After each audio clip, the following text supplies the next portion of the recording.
ওই যে ওই অপদার্থ চুরি করে মোবাইলে উঠে, আরে হাইওয়ান বেটা এখান থেকে উঠে যা বেটা। গাদ্দার মানে গাদ্দার, এরা হলো গাদ্দার, চূড়ান্ত বেয়াদব। মানে কথা হলো যে হুজুর তোমার বাপেও যদি নিষেধ করে, আমি জীবনে কারো কথা শুনি না, আমি তোমারটা শুনবো কেন?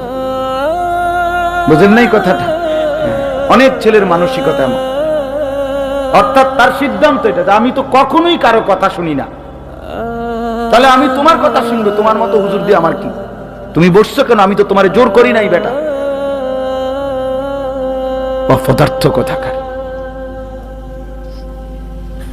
আমি তো জোর করি নাই, আমি বলছি কিনা চলে যাইতে, বলে যে ইখতিয়ার দিছি যে বাবা ঠিক আছে যাক, মোবাইলের টিপার প্রয়োজন রয়ে গেছে, তোমার শেষ হয় না, তোমার তো ঠিক আছে, তুমি ওঠো বাইরে যাও, তোমারটা তুমি করতে থাকো, বাকি যারা আসে নাই আমরা তাদের কারো কাছে পাও ধরছি এখানে?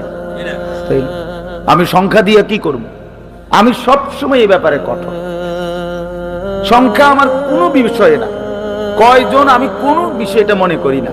অনেক শ্রোতা হয়েছে তো কি, অনেক শ্রোতা হইলে মনে করেন 10 লাখ লোক হয়েছে, তো আমার কবর রাজার মাপ তো তো আর কি, তো আর কি এমনি 10 লাখ। আমি কি ইলেকশনে হারাইছি নি? আমি যে ভোট, কথা বুঝছেন না? আমার কি কোনো মার্কা আছে কোনো? তো তো আমি আপনার এতজন ইয়া দিয়ে করবো কি?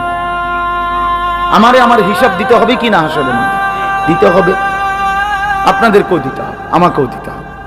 তো কাজেই এখানে 10 কোটি দিয়ে আমি করবো।